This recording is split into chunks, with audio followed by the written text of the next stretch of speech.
Income tax का गणित ही मेरी समझ में नहीं आता, मेरा गणित और। तो मैंने कहा इस्तीफा ही ले लो, वो झंझट मीठी। जब मैंने अपने प्रिंसिपल को कहा कि इस्तीफा ही ले लो, तो उन्होंने मुझे ऐसा देखा जैसे मैं पागल। मैंने उनसे कहा ऐसे मत देखो, हालत बिल्कुल उल्टी है, पागल तुम हो। उन्होंने कहा आप ऐसा करो कि 7 दिन छुट्टी लेके विचार तो कर लो, नौकरी छोड़ने की नहीं। मैंने कहा कि विचार करके मैंने कभी कुछ किया? अरे निर्विचार ही तो मेरी शिक्षा है। उन्होंने कहा भाई तुम्हें जो करना, अपना सिर पीट लिया, तुम्हें जो करना हो करो।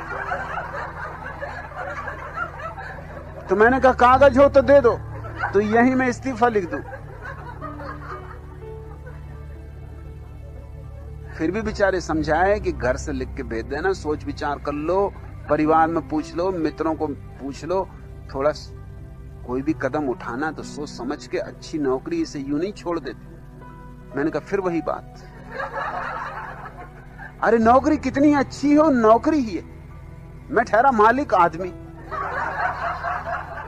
और क्या तुम सोचते हो कि तुम्हारी नौकरी में कुछ खाक नौकर था? उन्होंने कहा ये तो मैं भी मानूंगा कि नौकर तो तुम थे, लेकिन नौकर तुम थे नहीं, क्योंकि मैंने कभी छुट्टी की दरखास्त नहीं दी और जब चाह तब छुट्टी पर रहा। सच पूछो तो महीने में 15 दिन छुट्टी। और प्रिंसिपल इस डर से मुझसे कहे ना, क्योंकि उन्होंने मुझसे कुछ कहा कि इस्तीफा।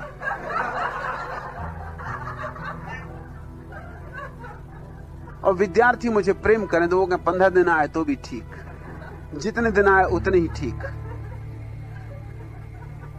और यूं भी नहीं था कि मैं अपने गांव में ही रहा जहां विश्वविद्यालय था, सारे मुल्क में घूमता रहता, अखबारों में खबरें छपती। प्रिंसिपल मुझे कहते कि भैया इतना तो कम से कम करो, तुम्हें छुट्टी नहीं लेनी मत लो, मगर अखबार में खबर छपती कि तुम कलकत्ते में थे।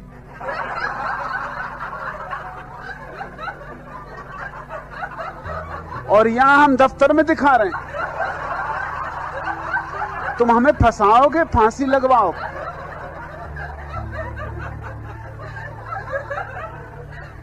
मैंने उनसे कहा कि चमत्कार होते हैं, इसमें क्या अड़चन? ये तो आध्यात्मिक देश है, यहां तो हर तरह के चमत्कार होते, इसमें कोई अड़चन नहीं। शरीर यहां, आत्मा कलकत्ते में। वो कहते ये बातें मैं किसको समझाऊंगा और कौन मेरी सुनेगा? मुल्ला नसरुद्दीन ने अपने बेटे से फजलू से कहा कि देख, गांव में एक गंदी फिल्म लगी हुई, अश्लील है, कभी देखने मत जाना, ऐसी गंदे स्थान पर कभी जाना ही मत, जाएगा तो बहुत पछताएगा।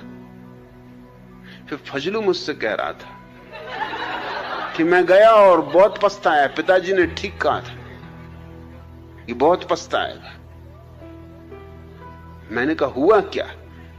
उसने कहा हुआ ये कि पिताजी ने जो कहा था सब ठीक निकला। उन्होंने 2 बातें कही थी, एक तो ऐसी चीजें देखने मिलेंगी जो नहीं देखनी चाहिए, और दूसरा कि बहुत पछताएगा। दोनों बातें हुई। उनका फिर भी मैं समझूं कि क्या क्या हुआ। उसने कहा पहली बात तो ये हुई कि पिताजी वहां देखने को मिले।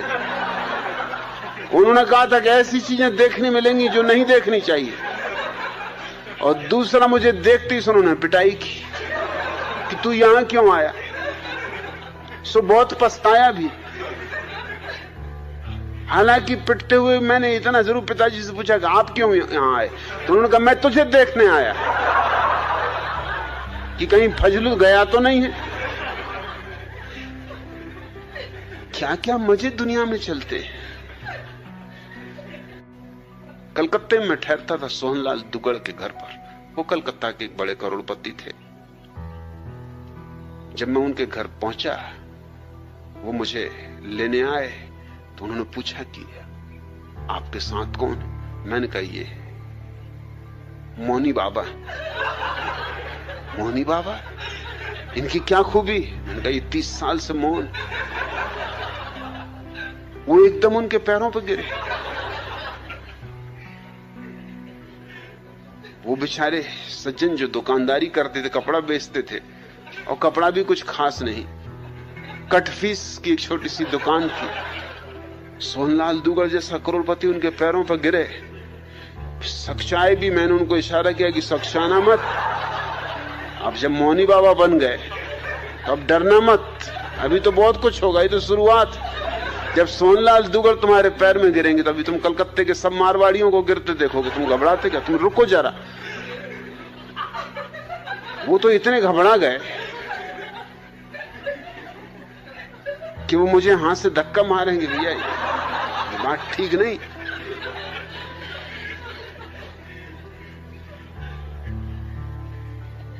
घर पहुंचे, सोहनलाल ने जल्दी से अपनी पत्नी को बुलाया कि मौनी बाबा। मोहल्ले के लोग इकट्ठे हुए कि मौनी बाबा आए, 30 साल से मौन।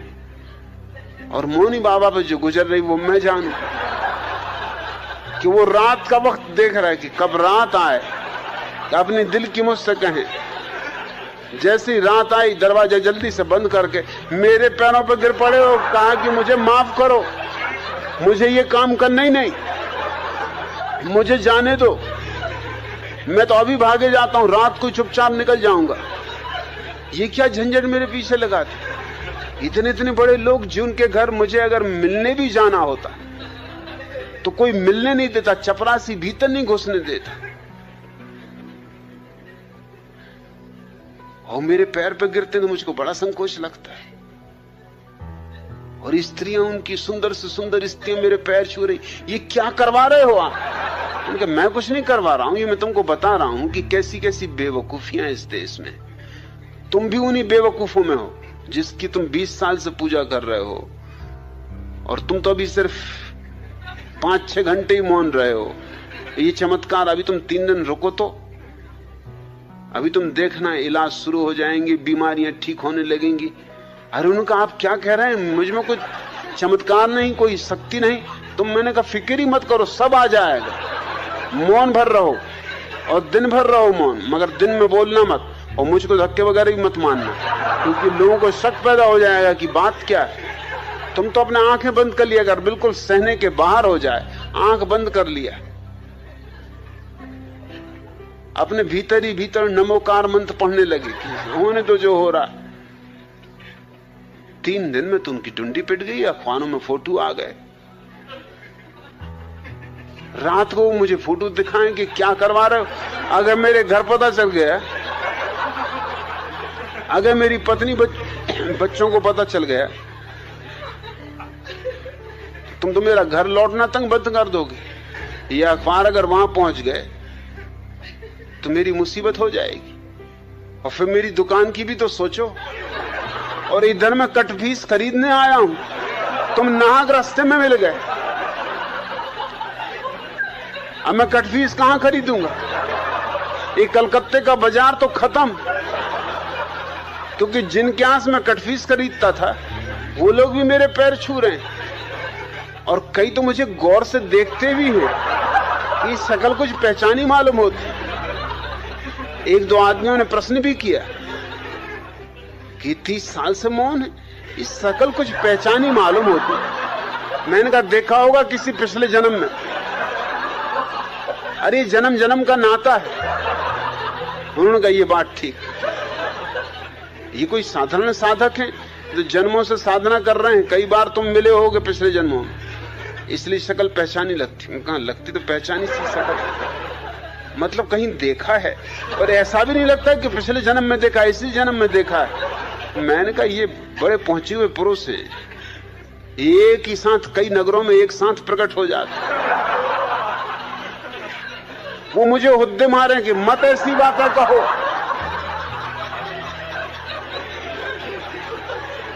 मेरी कमीज खींचे, मत कहो भैया, ऐसी बातें मत कहो, ये बिल्कुल झूठ बातें। मगर लोग मान रहे हैं। मिठाइयां आने लगी, फल आने लगे, और रात मुझको कहें कि क्या करवा रहे हो, इतनी मिठाइयां फल में कहां ले जाऊंगा, तुम ले जाना, घर बाल बच्चों को मोहल्ले में बंटवा देना। स्टेशन पर जब उनको लोग छोड़ने आए, कटफीस तो वो खरीद ही नहीं पाए, क्योंकि अब कहां कटफीस खरीदे, कोई देख ले कटफीस खरीदता कि मौनी बाबा कटफीस खरीद रहे हैं। रास्ते भर मुझ पर नाराज रहे कि और सब तो ठीक, मगर कलकत्ते का बाजार खराब करवा दिया, अब मैं कलकत्ता कभी न जा सकूंगा। मैंने उसका तुम घबराओ मत, तुम एक काम करो, दाढ़ी बढ़ा लो, अगली बार जब कलकत्ता जाओ दाढ़ी मूछ बढ़ा के चले जाना। हाँ, उनका ये बात जचती है। मैंने कहा फिर वो लोग कहेंगे कि देखा है कहीं, तो कहना देखना वगैरह तो चलता रहता है, कई लोगों की शक्लें एक जैसी होती है, और ना हो तो मैं साथ आ जाऊं। उन्होंने कहा आपके तो साथ आने की कोई जरूरत ही नहीं, आपके साथ तो मैं कभी कहीं जाऊंगा नहीं। अगर ट्रेन में मुझे पता भी चल गया कि आप सफर कर रहे हो तो उस ट्रेन से उतर जाऊंगा, और मेरे पैर पकड़ के कहने लगे इतना कृपा करो कि ट्रेन में किसी को खबर ना हो। मतलब ये ट्रेन के लोग तो जबलपुर भी जाएंगे मेरे साथ ही, अगर वहां तक खबर पहुंच गई तो सब चौपट समझो। मेरी पत्नी मुझे मुश्किल में डाल देगी कि तुमसे किसने कहा था कि तुम मौनी बाबा बनो, और तुम कहां से 30 साल मौनी बाबा रहे। 3 दिन के लिए घर से गए और 30 साल मौनी बाबा हो गए। फिर दोबारा जब मैं कलकत्ता जाता था तो लोग उनकी जरूर पूछते थे कि मौनी बाबा नहीं आए, कब आएंगे। मैंने कहा आएंगे, जरूर आएंगे। उनको स्वागत सत्कार ज्यादा पसंद नहीं,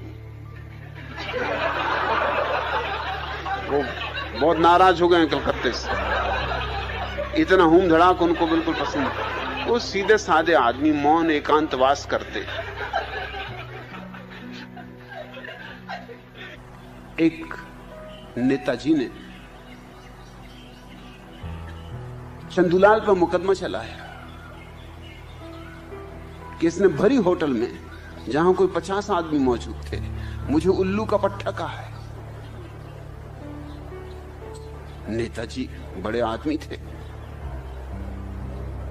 अदालत में भी सिक्का था, दबदबा था। मजिस्ट्रेट भी बहुत धमकाया चंदूलाल को कि क्यों रे चंदूलाल, तेरी ये हिम्मत कि तूने नेताजी को उल्लू का पट्टा कहा। अरे बेशर्म, तेरे पास इसके उत्तर में कुछ कहने को है? चंदूलाल ने कहा हुजूर, नेताजी को मैंने उल्लू का पट्टा कहा ही नहीं। आप किसी से भी पूछ लें, वहां तो 50 लोग थे, मैंने कोई नाम नहीं लिया नेताजी का। नेताजी ने बात उड़ते ही पकड़ ली, नाहक अपने पे ले ली। अरे मैं तो किसी और से कह रहा था कि ये बीच में टपक पड़े और एकदम मेरे ऊपर टूट पड़े कि तुमने मुझे उल्लू का पट्टा कहा है। नेताजी ने कहा कि मैं अपना गवाह साथ लाया हूं। मुल्ला नसरुद्दीन को खड़ा किया। मजिस्ट्रेट ने पूछा कि नसरुद्दीन तुम क्या कहते हो? नसरुद्दीन ने कहा कि मैं बिल्कुल निश्चित रूप से कहता हूं कि इस चंदूलाल के बच्चे ने नेताजी को ही उल्लू का पट्टा कहा है। तो मजिस्ट्रेट ने कहा इसने कोई नाम नहीं लिया था, तो तुम्हें यह निश्चय कैसे हुआ? मुल्ला नसरुद्दीन ने कहा निश्चय की जरूरत ही क्या है, वहां उल्लू का पट्टा सिवाय नेताजी की और कोई था ही नहीं।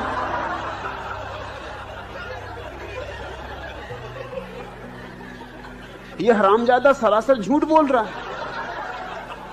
ये किसको उल्लू का पट्टा जाएगा? इनके सिवा वहां कोई था ही नहीं। 50 आदमी जरूर थे मगर उल्लू का पट्टा एक भी नहीं था। मैं नेताजी को इनके बचपन से जानता हूं, इनके बाप को भी जानता हूं। मैं आपसे ठीक कहता हूं हुजूर, इसने इन्हीं को कहा है। एक बार शहर के माननीय नेता श्री जग्गू भैया को एक डेयरी फार्म के उद्घाटन के लिए बुलवाया गया। जग्गू भैया तो उद्घाटनों के लिए एकदम उतावले ही रहते थे। पहुंच गए, अपना खादी का धोती कुर्ता और टोपी इत्यादि लगाकर गए और निकाल लिए अपनी कैंची और बोले कि बताओ कहां है रिबन? डेयरी फार्म के व्यवस्थापकों ने कहा कि महोदय, यह डेयरी फार्म का उद्घाटन है, यहां कैंची की जरूरत नहीं। इसका उद्घाटन इस तरह होगा, यह जो बछड़ा यहां बंधा है इससे आप इसके खूंटे से खोलेंगे और यह अपनी मां की ओर जाएगा।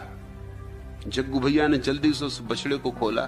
बछड़ा काफी देर से बंधा हुआ घबरा गया था, अतः तेजी से भागा और जग्गू भैया की टांगों के बीच से उन्हें चारों खाने चित्त करता हुआ अपनी मां के पास जा पहुंचा। फोटोग्राफर ने जल्दी से इस सुंदर दृश्य को अपने कैमरे में कैद कर लिया। इसके बाद श्री जग्गू भैया के और भी चित्र उतारे गए। एक चित्र डेयरी फार्म की सर्वश्रेष्ठ एवं सुंदर भैंस के साथ था। एक चित्र उनकी पत्नी के सहित खींचा गया। कुछ एकल चित्र भी उतारे गए। कुछ चित्र डेयरी फार्म के मजबूत और स्वस्थ सांड के भी उतारे गए। दूसरे दिन उतावले जग्गू भैया ने अखबार बुलाए, क्योंकि वे जानते थे कि मुख्य पृष्ठों पर उनके फोटो छपे होंगे। फोटो तो थे, मुख्य पृष्ठ पर ही थे, मगर उनके शीर्षक कुछ इस प्रकार थे। पहले चित्र में जग्गू भैया चारों खाने चित्र डले थे। चित्र के नीचे लिखा था, डेयरी फार्म का उद्घाटन करते माननीय श्री जग्गू भैया। दूसरे चित्र में जग्गू भैया अपनी पत्नी के साथ खड़े मुस्कुरा रहे थे। लिखा था, श्री जग्गू भैया डेयरी फार्म की सर्वश्रेष्ठ और सुंदर भैंस के साथ। तीसरे चित्र में श्री जग्गू भैया एक भैंस के गले में हाथ डाले उसे आलिंगनबद्ध किए थे। चित्र का शीर्षक था, माननीय श्री जग्गू भैया अपनी प्यारी पत्नी के साथ। यह सब देख जग्गू भैया क्रोध से जल भुन गए और अपने ड्राइवर को बुलाकर कहा, इसी समय गाड़ी निकालो, संपादक के यहाँ चलो। यह क्या बेहूदगी है? ड्राइवर बोला, जनाब वह तो कुछ भी नहीं, जरा ये समाचार पत्र और देखिए। यह कहते हुए उसने अपने जेब से दूसरा अखबार निकालकर उनके सामने रख दिया। उसके मुख्य पृष्ठ पर ही जग्गू भैया के चित्र खींचे निपोरे छपे हुए थे। शीर्षक था, हमारे डेयरी फार्म का मशहूर सांड। पास ही एक चित्र था जिसमें एक काला भुजंग सांड खड़ा था। उसके नीचे शीर्षक था, माननीय श्री जग्गू भैया। मैं नया यूनिवर्सिटी गया था। मेरे बगल में ही उनका कमरा था। पहली रात उनका पत्नी से झगड़ा हुआ और वो तो एकदम उठे और छाता उठाया, मरने जा रहे हैं और छाता ले जा रहे हैं कि मैं ये चला अभी मर जाता हूं, बहुत हो गया। मैं थोड़ा चौंका, क्योंकि सागर यूनिवर्सिटी में तब पक्के मजबूत मकान नहीं बने थे। यूनिवर्सिटी नई नई शुरू हुई थी और एक मिलिट्री के कैंपस में शुरू हुई थी, तो एस्बेस्टस की सीट्स की ही बस दीवारें थी। सो आर पार सब सुनाई पड़ता था और छेद वगैरह में सब दिखाई भी पड़ता था। मतलब सिनेमा वगैरह जाने की कोई जरूरत ही नहीं। नाटक देखो, सर्कस देखो, हर चीज देखो, और घर में बैठे बैठे मुजरा देखो। अपनी कुर्सी सरका ली जरा और बैठ गए और मुजरा देखो। इधर एक मुजरा चल रहा है, उधर हटा लो, दूसरी तरफ दूसरा मुजरा चल रहा है। क्या क्या नहीं देखा है उन छेदों में, सब क्या कहना।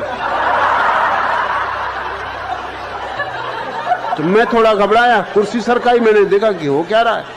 वो आत्महत्या की धमकी दे रहे हैं। जब तक बात ही चल रही थी मैंने कहा कोई बात नहीं, मगर जब वो बोले कि मैं चला, मैं मरने जा रहा हूं, अब नहीं लौटूंगा, हो गया बहुत, तेरे साथ जिंदगी मेरा नरक हो गई, अपनी पत्नी से बोले।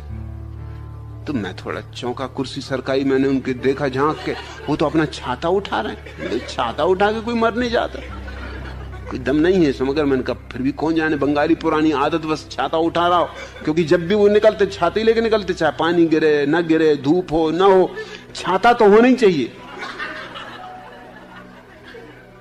बंगाली हो और छाता हो, ये नहीं हो सकता। तो उनके साथ पुरानी आदत में जल्दी से उठाया, वो निकल गए। मैंने कहा कि मुझे बोलना चाहिए नहीं, मेरी पहचान भी नहीं थी, तब तक उनसे मुलाकात भी नहीं हुई थी। फिर भी मैंने दरवाजा खटखटाया। मैंने पत्नी से कहा कि अगर मेरी कोई सहायता की जरूरत हो, यदि मुझे बीच में बोलना नहीं चाहिए। अजनबी हूं, ज्यादा अजनबी भी नहीं, क्योंकि सब देख रहा था मैं छेद से। जो हुआ है सब मेरी आंख के सामने हुआ है, चश्मदीद गवाह हूं। अभी आपके पति चले गए छाता लेके कहीं मरने के लिए। वो पत्नी बोली, आप फिक्र न करें, आप नए नए, आपको मालूम नहीं, ये तो आए दिन की बात है, थोड़ी देर में आ जाएंगे। और वो तो थोड़ी देर में आ गए। पत्नी ने पूछा कैसे आ गए? कहने लगे पानी गिरने लगा। जुलाई के दिन थे। तो मैंने सोचा कि हद होगी, फिर मैंने कुर्सी सरकानी पड़ी मुझे कि मामला क्या है, छाता तो आदमी ले गया था। तो पत्नी ने कहा तो छाता तो ले गए थे। तो कहा छाता सुधराया कहां है, खुलते ही नहीं। बरसा आ गई, कितनी देर बगा के छाता सुधरवा के रखो, और इनको मैं रोज इसी छाता को लेके घूमते देखता था, तो ये खुलते ही नहीं, काहे के लिए लेके घूमते थे? मगर आदतें, बड़ी आदतें, आदतों बस लोग जी रहे हैं। कोई चुटैया बढ़ाए हुए आदत से, काहे के लिए बढ़ाए हुए कुछ पता नहीं। कोई जनेऊ कान में लपेट रहा है, किस वजह से कुछ पता नहीं। मगर बाप दादे लपेटते रहे तो वो भी लपेट रहा है। तिलक लगाए हुए हैं, काहे के लिए लगाए हुए हैं कुछ पता नहीं। चली आई पुश्तैनी तो कर रहे हैं। बाप दादे भी छाता लिए घूमते रहे, वो बाप दादों के जमाने का छाता होगा। जब मेरी उनसे पहचान हुई तो मैंने कहा पहला काम तो मुझे ये करना है, मुझे आपका छाता खोल के देखना। बोले क्यों? मैंने कहा कि जब इसको आप लेके घूमते हैं, और ये क्या छाता जब मरने के वक्त भी काम ना आया। और मैंने कहा जब मरने ही आप जा रहे थे, अरे तो क्या भीग ही जाते तो क्या बिगड़ रहा था? बोले अरे भीग जाओ और निमोनिया हो जाए। अरे उनके मरने वाले को क्या फिक्र निमोनिया वगैरह की? उन्होंने कहा अरे मरना मरना किसको है जी, तो गुस्से में बात कह दी। ऐसे तो मैं कई दफे चला जाता हूं। फिर तो मुझे उनकी कई कहानियां पता चली विश्वविद्यालय में। धीरे धीरे जब और लोगों से पूछा मैंने, भाई ये मरने जाते हैं बार बार, तो उन्होंने कहा अरे इनकी बातों का कुछ सार नहीं है। सागर यूनिवर्सिटी के नीचे ही मकरोनिया स्टेशन था, छोटा सा स्टेशन, बस 2 दफे तो गाड़ी रुकती थी उसमें 24 घंटे में। वही गाड़ी आते वक्त रुकती, वही गाड़ी जाते वक्त रुकती, और तो वहां कोई गाड़ी रुकती नहीं थी। तो उनको पता था कि गाड़ी कब आती, जब गाड़ी आती तब वो जाते नहीं थे। और 24 घंटे में 2 दफा आती थी गाड़ी, तो समझो 3-3 मिनट रुकती थी, 6 मिनट छोड़ के, बाकी कभी भी मरने चले जाते थे वो। और गाड़ी भी एक ही पटरी पर रुक सकती थी। स्टेशन पर 2 पटरियां थी, एक पटरी पता नहीं कब से उपयोग में नहीं आई थी, उस पर जंग चढ़ी हुई थी, वो उसी पे लेट जाते थे जाके। एक दिन मैं उनके पीछे पीछे चला गया।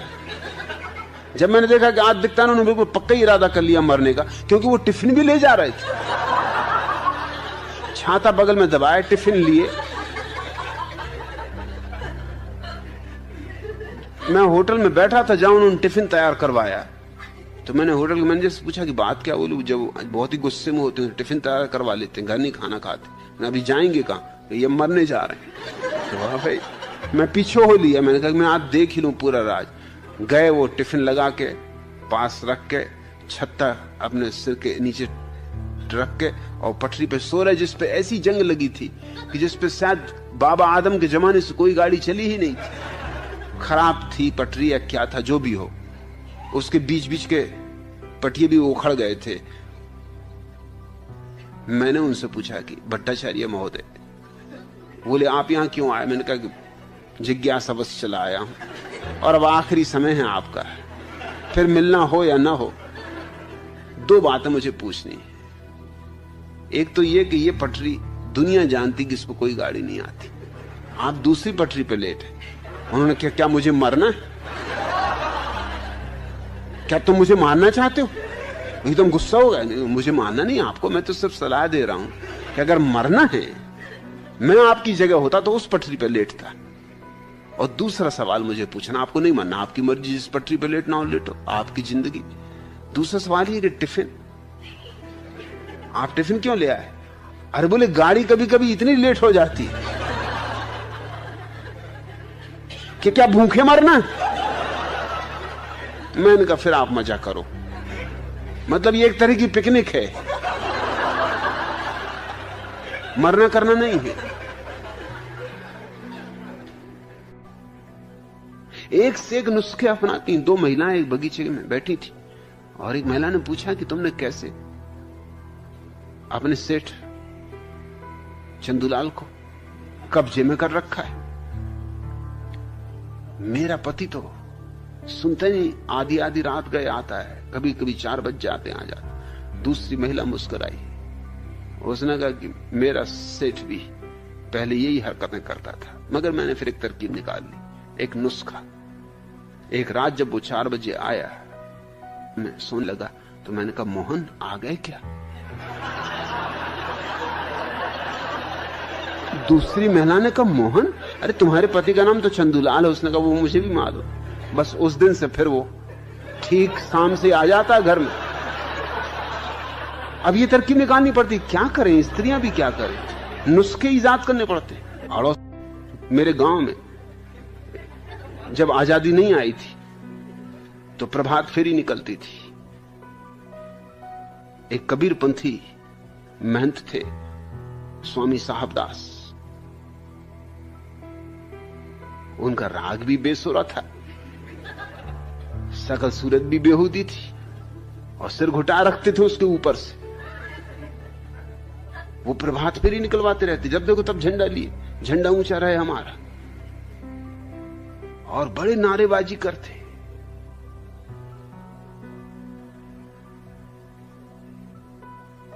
पुराने ऋषि मुनियों के हिसाब से उनने भी एक रखेल रख छोड़ी थी। अब उनको रखेल कोई ढंग की स्त्री तो मिल नहीं सकती थी, खुद भी आदमी ढंग के नहीं थे, एक तो कबीरपंथी महंत।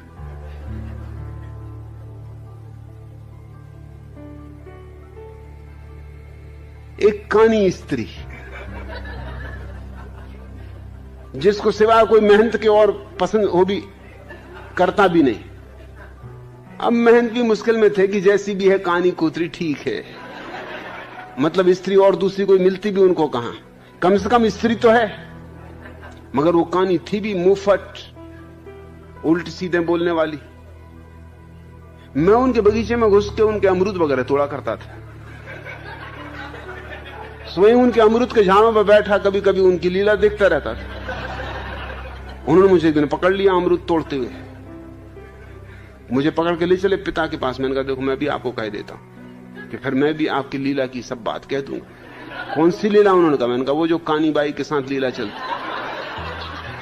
अरे उन्होंने कहा बेटा अमरूद तेरे हैं, तू कहां? अरे तू तो अपने घर का ही, तेरे पिता से हमारी दोस्ती है, चल चल। तू कहां जाता? मैंने कहा चलना नहीं पिताजी के पास। अरे छोड़ बात, जाने दे, तुझे जब आना हो आ गए, और कोई ऐसे चोरी से दीवार चढ़ के और अमरूद पे चढ़ने की जरूरत नहीं, दरवाजे से आ गए, घर तेरा, मगर ये बात किसी से कहना मत। कानी बाई ने भी देखा, कह रहे साहबदास इस छोकरे से डरते, कानी बाई से मेरी दोस्ती भी हो गई। मैंने दिन कानी बाई से पूछा कि ये साहबदास को क्या झंडा लिए फिरते हैं सुबह रोज, झंडा ऊंचा रहे हमारा। अब उसने कहा तुमसे क्या छिपाना, डंडा ऊंचा होता नहीं तो झंडा ऊंचा किए फिरते। अरे एक आध बच्चा तो पैदा करके बताएं।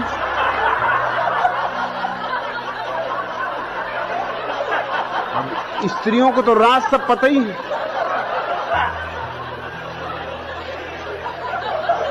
उस दिन से मुझे एक राज और पता चल गया। तब से तो उनके घर में जो भैंस थी उसकी खीर भी मुझे मिलने लगी। मैंने उनसे कहा कानी बाई ने मुझे बता दिया कि आप क्यों झंडा लिए फिरते। क्या क्या बताया उसने? तो उसने कहा कि डंडा ऊंचा नहीं होता। सब क्या करेंगे, झंडे ऊंचा लिए फिर रहे हैं प्रभात फेरी, और करते रहो प्रभात फेरी। कहा बेटा किसी से कहना मत, तू तो अपने घर का है। अरे औरत बहुत दुष्ट है, कहां इस दुष्ट के चक्कर में पड़ गया। सेठ चंदूलाल ने एक स्त्री को धक्का दे दिया भीड़ में, वो एकदम चिल्ला दी। ऐसी स्त्रियां उत्सुक भी रहती, कोई धक्का दे, और कोई दे दे तो एकदम फंसा देती, बड़ा मजा है। इनका गणित ही समझ में नहीं आता। ना धक्का दो तो मुश्किल, घुर्रा के देखती कि क्या खड़े खड़े देख रहे, अरे धक्का मारो। 2 घंटे दर्पण के सामने खराब किए, इसीलिए सज धज के आई हैं बिल्कुल, और धक्का मार दो तो फौरन चिल्ला दें। सो चंदूलाल पकड़ गए, पुलिस वाले ने उनको 2-3 झापड़ा रसीद किए और कहा कि शर्म नहीं आती, कसम खा आज से कि हर स्त्री को मां बहन समझूंगा। कहा कि भैया कसम खाता हूं कि हर स्त्री को मां बहन समझूंगा। तभी उनकी पत्नी धन्नो आई। धन्नो ने कहा कि ज्यादा चोट तो नहीं आई? उन्होंने कहा कि नहीं बहन जी। एक आदमी युद्ध के मैदान से लौटा, 1.5 साल बाद घर आया, देख के हैरान हुआ कि पत्नी एक 2 महीने के बच्चे को गोद में लिए बैठी। उसने पूछा ये मामला क्या है? 1.5 साल से मैं घर नहीं था। ये बच्चा कैसे पैदा हुआ? जरूर ये रोनाल्ड का बच्चा होना चाहिए। पत्नी ने कहा कि नहीं, रोनाल्ड का नहीं। तो उसने कहा फिर जॉनसन का होना चाहिए। पत्नी ने कहा नहीं, ये जॉनसन का भी नहीं। तो उसने कहा ये मर्फी का तो होना ही चाहिए। पत्नी ने कहा तुम्हारा होश ठिकाने है कि नहीं? अपने अपनी दोस्तों के नाम गिना रहा है जैसे मेरे कोई दोस्त ही ना हो। मटकानाथ ब्रह्मचारी 15-20 आदमियों का भोजन हजम कर चुकने के बाद बोले, यजमान पानी लाओ। यह सुनकर यजमान के प्राणों में प्राण आए। उसने पानी का लोटा दिया। तब मटकानाथ ने कहा, वत्स, मेरी यह खानदानी आदत है कि जब तक आधा खाना ना हो जाए तब तक पानी ना पिया जाए। यजमान पर जो गुजरी वह तो तुम समझ ही गए होगे। खैर, पानी पीने के बाद उन्होंने फिर उतना ही खाना खाया। तब अपने घड़े जैसी तौंद पर हाथ फेर कर वे बोले, अब इस बस में सवारियां ठसाठस भर चुकी, अब कुछ नहीं खाऊंगा। यजमान ने औपचारिकता बस का, नहीं नहीं महाराज। अब यजमान को डर भी नहीं था। यह एक रसगुल्ला तो और ले लीजिए। अब यजमान ने सोचा कि अब थोड़ी उदारता ही दिखा दो। जब महात्मा ने इतनी उदारता बरती है तब अपनी तरफ से भी क्या कंजूसी दिखानी? अब बर्बाद तो कर ही चुका है ये।